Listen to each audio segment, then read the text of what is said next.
Yeah. So it's been a while since I made the last video. Unfortunately, it's my choice. I can upload whatever and I want. Uh, but I don't know. I don't. It feels a little like I stress myself out that I want to do this and yeah, but yeah, well, it's no secret. It's sometimes it's possible, sometimes it's not possible. Yeah, when the trauma is too much, I just cannot do this. And yeah, the life situation is it's tricky. Yeah, so I really need a lot of um, hmm, yeah, it's like that. It's like hmm,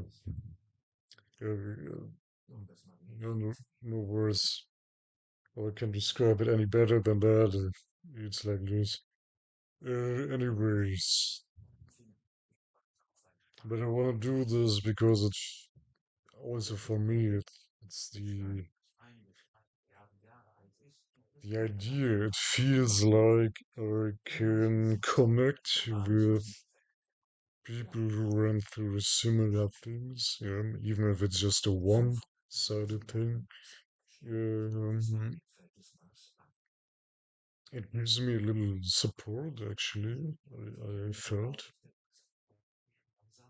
After the first videos that felt good. I don't know, the idea that I can reach out and connect with maybe someone else who went through bad things and uh, yeah, and sees these videos. It's I don't know. I'd like to these videos to be helpful. This would be my greatest wish I have. That I don't know this sharing and the these ideas to say what helped me uh, is something maybe someone else says. "Oh, I never thought about that this way and can adapt to it or not. Yeah, I, but I want to stress out. Yeah, sometimes I have this. I tend to have this a little, I don't know, a little teacherly way of explaining things like it is like this and that and do like this and that. I don't know. Sometimes I was told, not in the context of these videos, but I was told sometimes can be like this. So I want to stress out what I'm saying is a personal opinion, and I'm well aware that I have not eaten wisdom with a big spoon. I'm just sharing the things how I how to say react to these negative things during childhood, how I process it or try to process it, how I try to figure out ways how to manage trauma. In no way does this mean that this is the greatest wisdom of this planet. Yeah. It's it's subjective. Yeah. For me, it worked so far, but it doesn't even mean that even for me, it's the best way.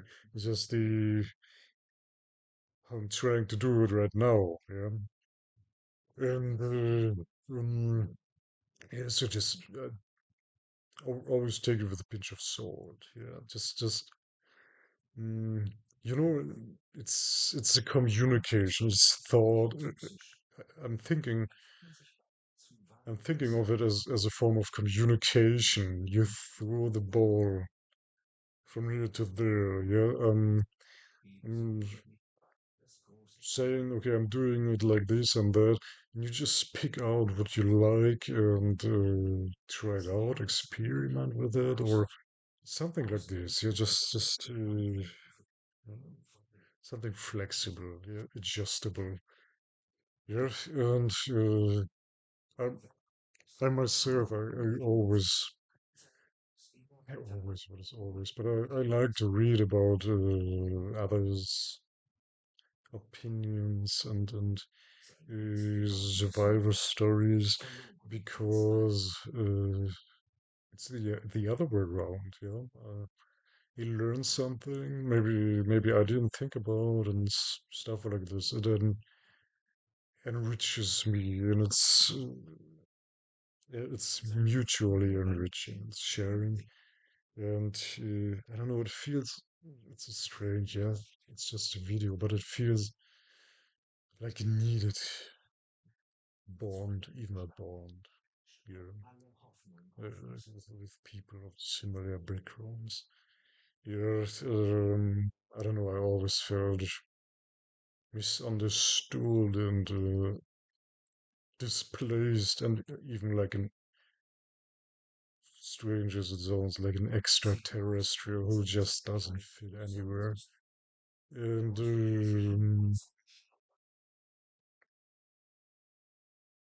but it's easy to connect with people who ran through bad things. I don't know. It's for me. Mm, it's a very different quality of human connection.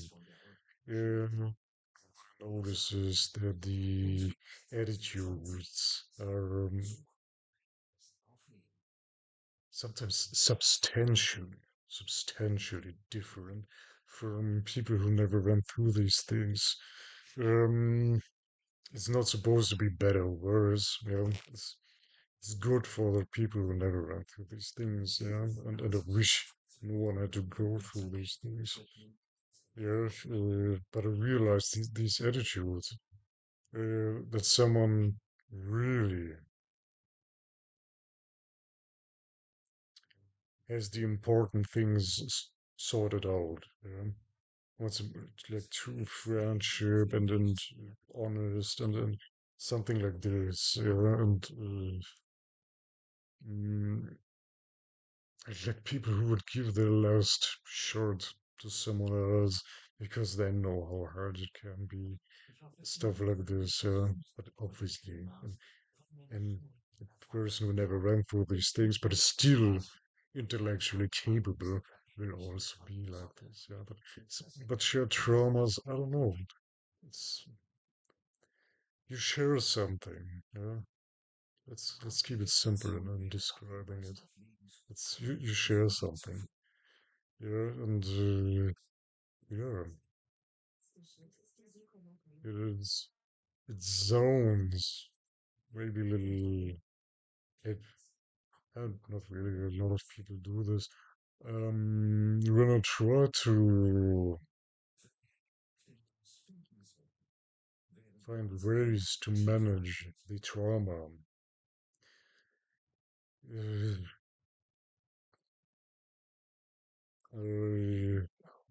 there was a time it was always scary. Yeah, when I was a teenager, it was always scary. The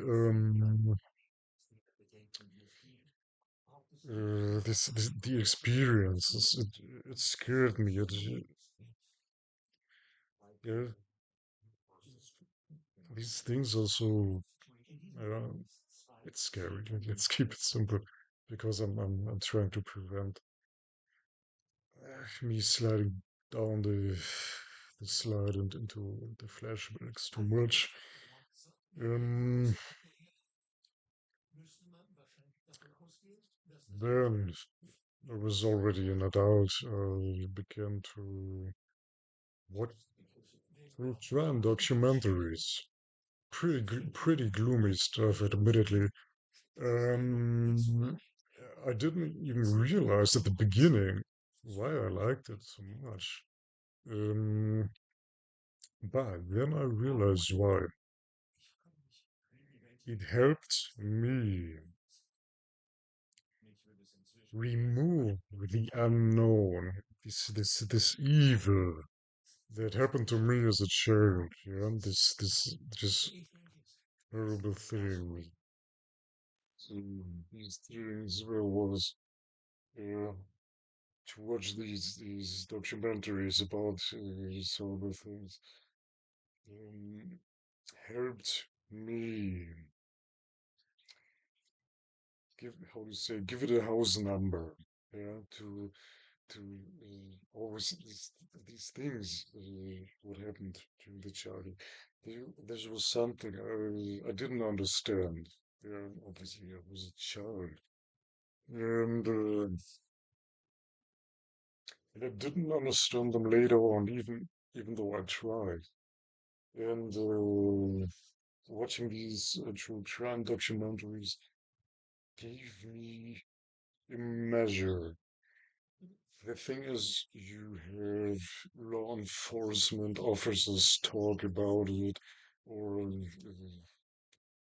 prison staff or something like this, or just reporters, journalists, um, and they describe it and they try to gauge why it's happening and the underlying psychology of it. Yeah, the kind of psychopathy or something like this, which admittedly, I don't know, a parent who does these horrible things to children. I think there's gotta be some sort of psychopathy as well. Um, because you gotta be so detached from everything that is human to do these things. Yeah, so I saw parallels, and it began to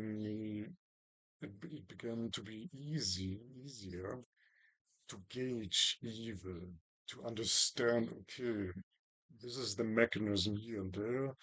This is the psychology of evil, let's say it like this, to, yeah, and it's weird as it sounds, yeah, these true crime documentaries, they are horrible. Yeah, they're really gloomy stuff, but I actually thought so many people would like to watch them.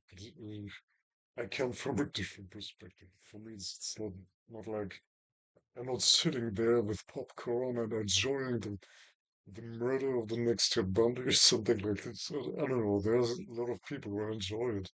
Yeah, just to give them a little scare here and there. Yeah, but I come from a different direction. Yeah, I wanted to understand evil. Yeah, just so that it doesn't scare me so much that I see, okay, that guy's psychopathy or narcissism and all these things that can happen to a person. Yeah, and it removed the unknown from the equation. And this was what helped me. Definitely helped me to not be with how to say it, to remove one puzzle piece of the trauma. I think it's removed. At least it's alleviated. Yeah. So it's I don't know. This was really a big fight with this with unknown. Imagine how scary it is. Yeah, as a child to be confronted with a person who is a psychopath. Yeah, you, yeah.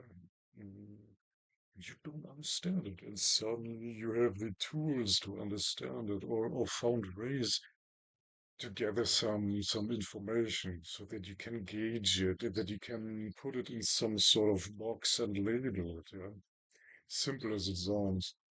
Mm, yeah, and this video is about attitudes. I want to talk about attitudes as a survivor of childhood stuff. Yeah. Um,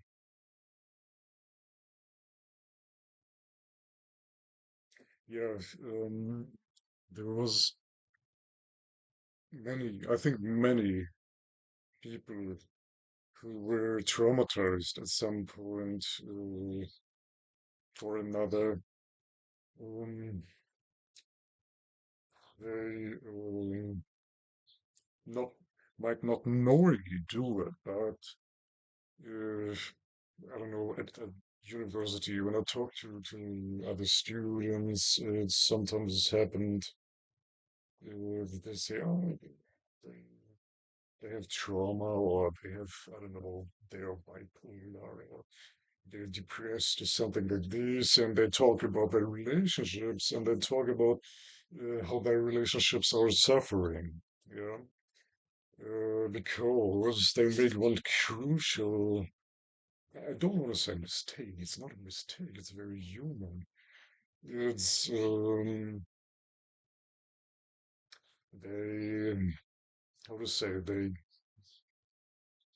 negatively affect um, the people around them. Yeah, be it friends, be it a spouse or a boyfriend or a girlfriend with, uh, for example, depression or trauma or whatever, bipolar or whatever. And they don't knowingly do it, but a lot of people do it.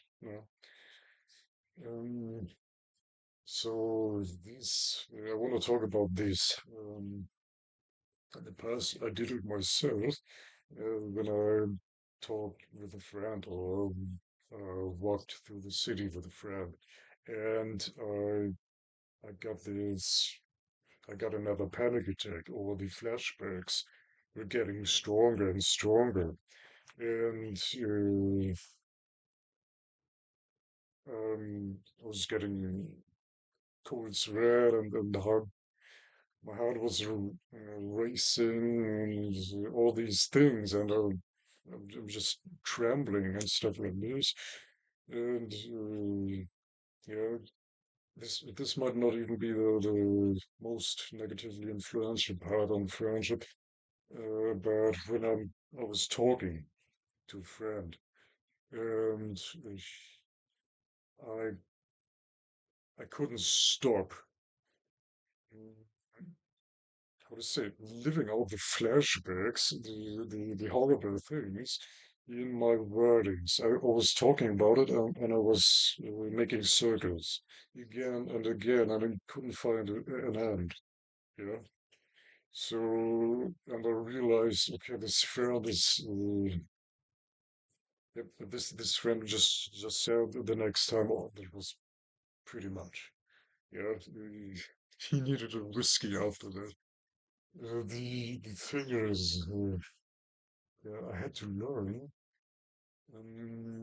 how to regulate, yeah, to force myself. Yeah.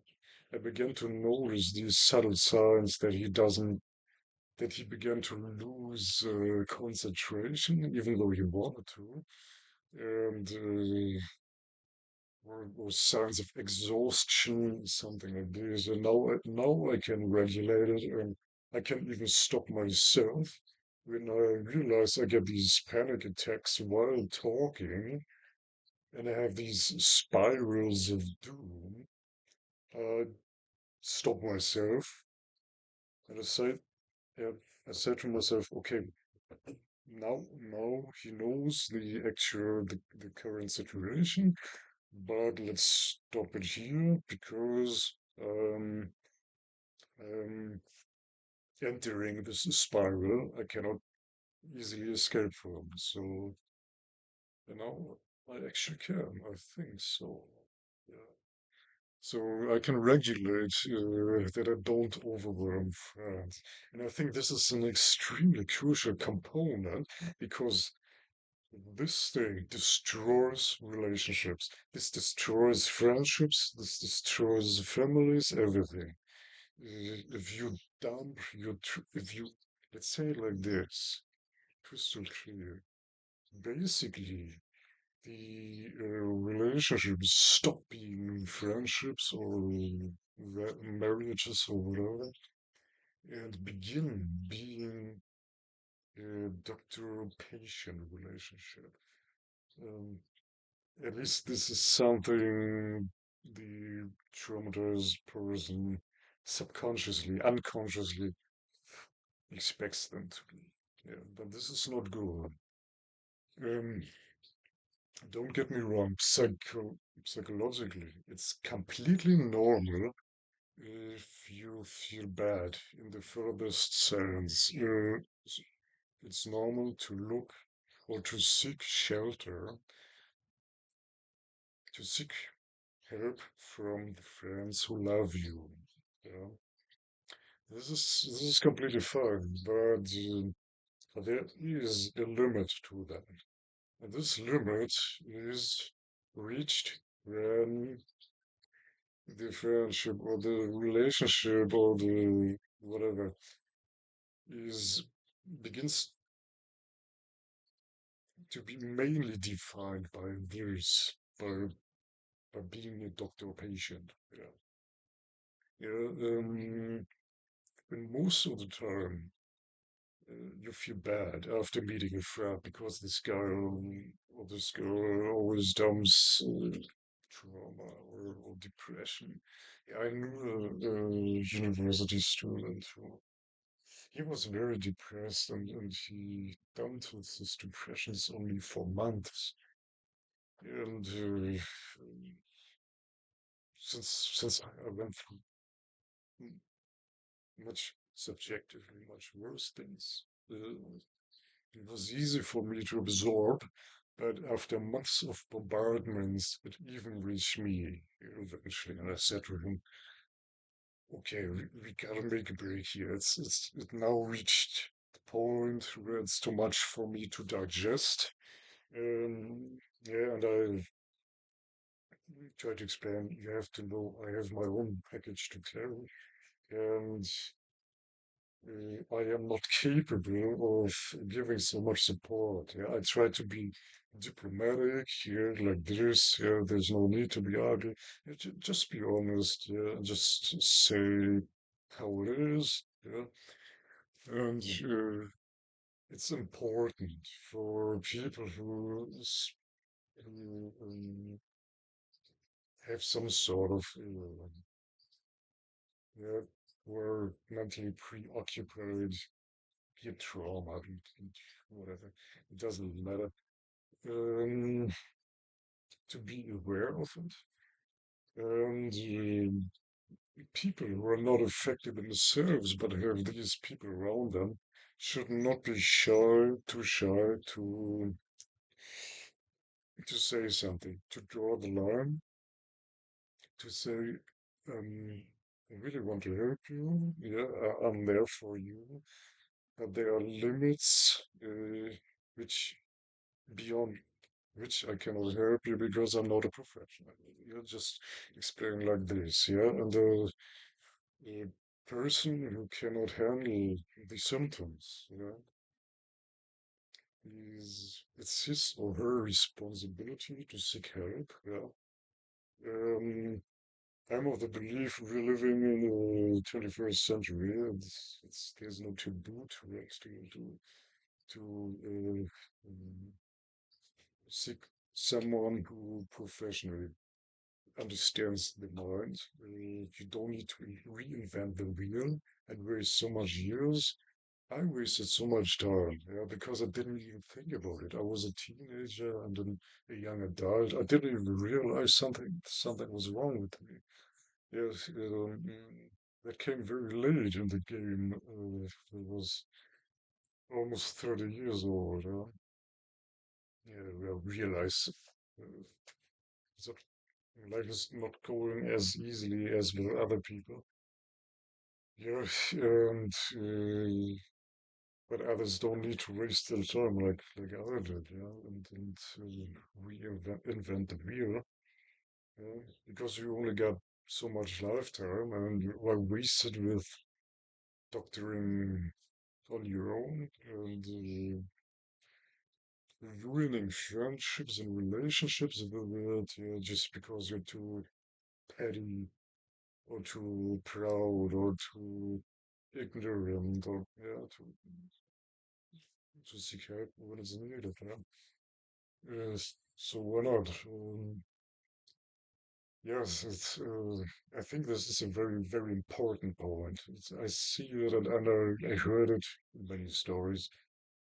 Um, that people just overwhelm their environment with their package they have to carry. Yeah. And as I said, it happened to me as well. I had to to stop it. Yeah, this behavior. Fortunately, I realized this.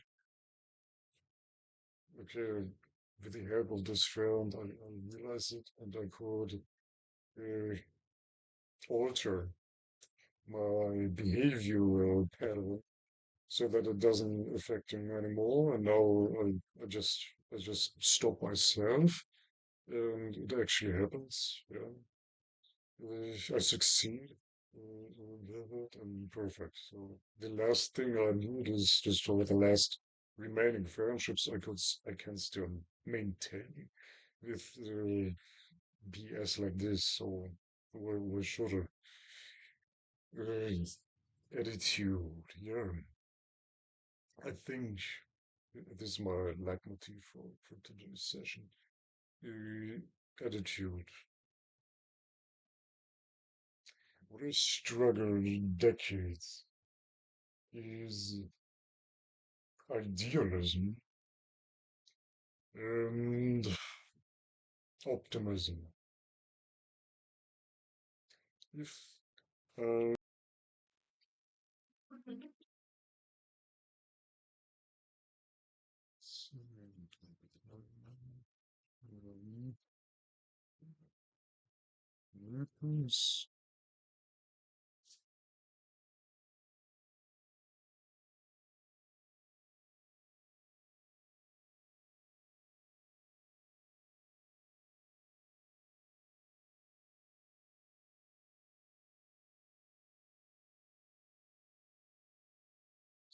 should abuse. So,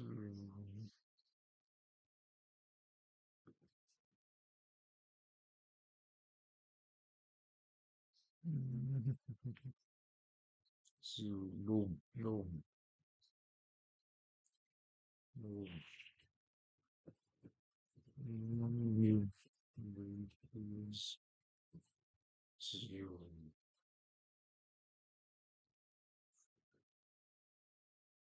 Yes, so do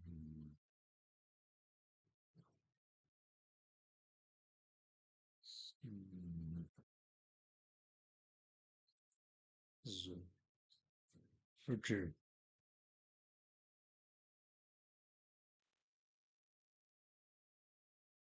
no, okay. Yeah, I just looked it up. Yeah, memory is a funny thing. Jeanette Maples, Jannette Maples, like maple syrup. This story touched me massively. It hurt. It even hurt. This yeah, the mother developed a specific psychology, psychological behavioral pattern where she, what's her name? Favoritism, where she favoritized the other children, and actually it was the other way around, where she favoritized abusing her and the others not really. And very peculiar psychological behavior. They're very peculiar.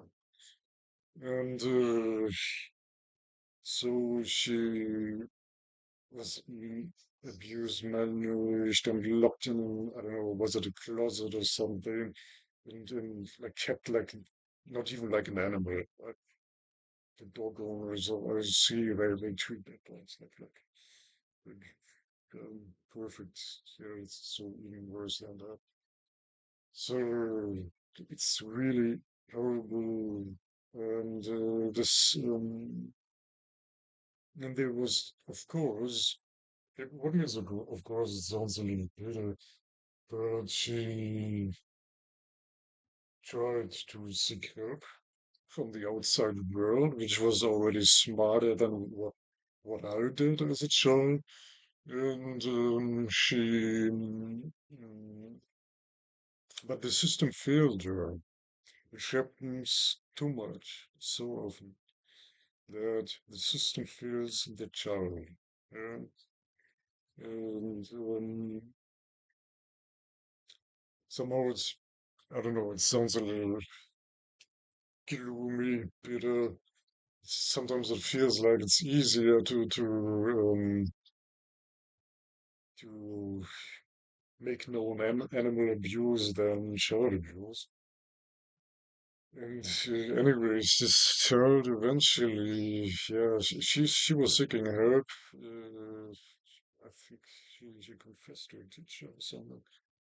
And yeah, but this ended in her being locked away at home, and she didn't go to school anymore at all.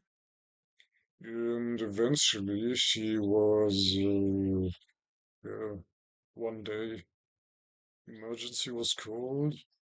Yeah, the I don't know, the mother or the father called emergency. The firefighters, I think this time the firefighters were sent, and they found undressed undressed body to the bones, and organs to the bones. I mean, the firefighters they described the like mm, as as as if she was concentration camp inmate, like completely beyond emaciation, and there were chunks of it's really graphic, chunks of flesh ripped out of her arm and something like this, and like abuse, like really, really insane abuse from her mother, like her own biological mother. And what I wanted to say, why this weird story, but what I wanted to say is this is deeply affected me. There's one picture of this girl. It's not graphic or anything. It's just the girl standing there. And if you Google it, you will find that she's wearing.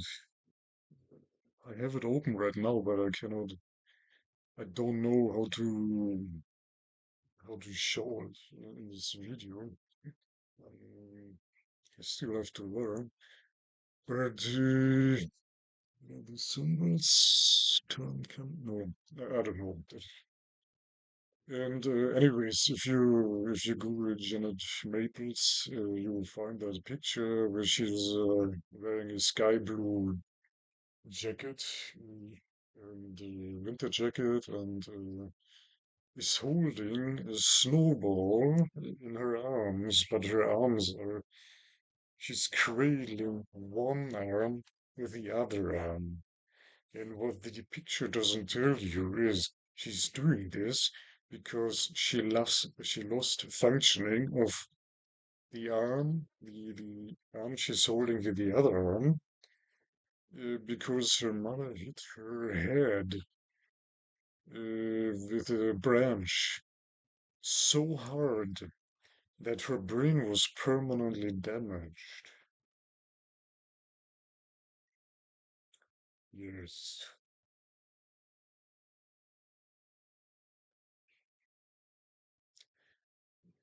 this this is and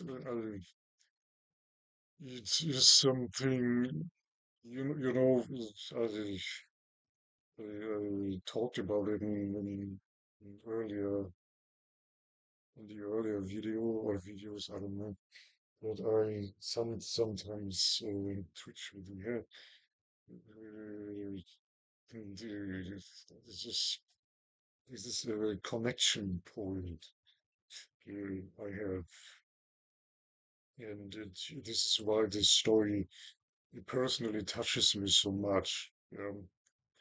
And sometimes I have to think about this person. There's this, in this picture, you see this.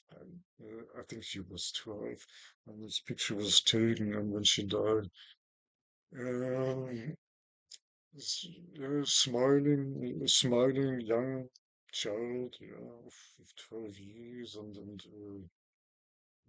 didn't do anything bad to anyone, and just wanted to live.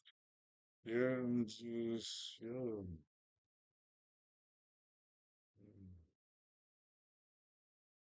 Well, I'm finishing on such a gloomy note. Um, it was so motivating before that. Yeah, but I don't know. I don't know. I felt it. It's important for me I wanted to tell you. Yeah, it's this conversation we both are having. I wanted you to share this story. It's dear to me. It's yeah. I have this connection, and I feel, and yeah. So it's, it's yeah, yeah. That's so. I don't know. Sometimes I said on the videos, I don't really. I'm not really embarrassed, but then I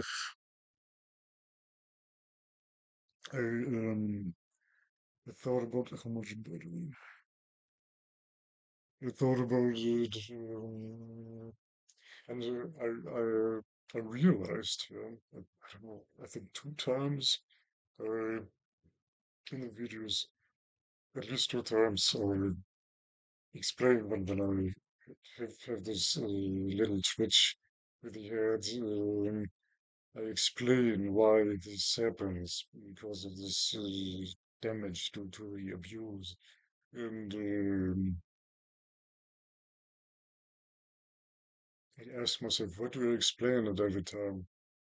And it is, and I realized I do feel a little embarrassed that I sometimes twitch with the head uh, because of this damage. Um, but I know my brain knows I shouldn't feel embarrassed by it.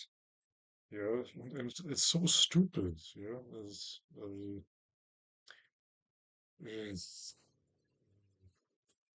I know I shouldn't be embarrassed by it. I mean, I didn't.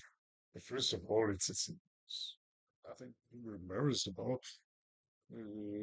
Second of all, it's not my fault. It happens.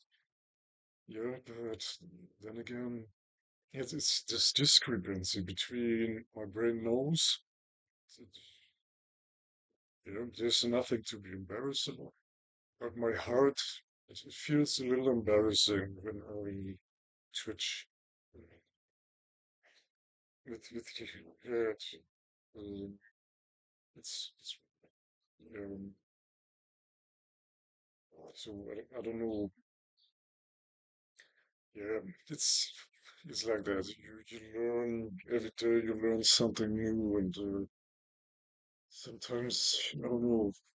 Yeah, I asked myself, okay, if someone is gonna watch the video and see my ad suddenly go like this, or is he thinking something, or is it so subtle that if I hadn't even talked about it, he or she wouldn't even notice? Yeah, probably the second, as it often is. Yeah, and this is, I don't know, yeah, and it feels, it feels this twitch feels more extreme for myself. Uh, yeah, when I see it in the camera, it's barely noticeable. Yeah, but I feel it in the muscle, and the muscle is spasm, uh, contracting. Uh, yeah, yeah. Yeah. Let's keep it short. Yeah, I wanted. Short is good. 40 minutes. Yeah, I just wanted to talk about attitudes this time. Share this component of the journey of I always say survivor. Yeah, well, it is factually survivor. Yeah, to share you these ideas I have and which worked out for me and which to watch out for. Especially this component not to hurt others, yeah, not to drag others into it. For example, I can share this story. 5 years ago was the last time I tried dating, and I noticed, yeah, I was just sitting at the park, on a park bench, and this young lady was talking about herself, and yeah, after a lot of time, I was sitting next to her, and I couldn't remember a thing. I couldn't remember anything she ever said because I was having flashbacks, as always. And I had these horrible pictures in my mind while she was giving me the chance. This woman was giving me the chance to get to know her by telling me about herself. And I couldn't even remember because my trauma was too much. And there was the moment I decided it just doesn't make any sense. Uh, it hurts. Of course it hurts. I'm not getting any younger. And I don't, I don't want to waste someone's time, man. It's bad enough that my life is mutilated. Yeah, it's horrible. I always wanted to. I had these idealistic imaginations. Okay, Charlotte didn't work out, so maybe I find a nice lady. uh, That'll be my Woodstock. Let's say it like this. But then I had to be serious about myself and honest with myself and say I don't wanna um, negatively affect someone else. Yeah, and then I don't know. I didn't try at all to never be successful with this with dating because of the trauma. Yeah, it's just. Uh, and, it's just I couldn't bring it over me, to ruin a person's life. I mean, a woman is anybody. Yeah, let's say it in a general way. It's, when a person wants to create a relationship, this person wants happiness and everything is great and nice and fluffy and something like this and uh, yeah, I mean the PTSD is part of my life. It is there and it's not going to go away. Yeah. So yeah, and that day I couldn't even remember what she was talking about. That was my signal. Yeah, I don't know. It's hurt. It hurts in this deep in the soul. Yeah. And imagine that. I mean, you know, I don't even want to think about these things. So hard are they hitting? Yeah, but you know, getting children at the act of becoming pregnant or making someone pregnant this is not something I think is for me it's a nightmarish, traumatizing idea. It would be extremely difficult for to not get triggered. But I'm 37 now, and I've been working on myself since childhood. Uh, So it's unrealistic. It hurts my heart, but it's unrealistic to have this last bit of hope fulfilled. Yeah, it is what it is. Yeah, sometimes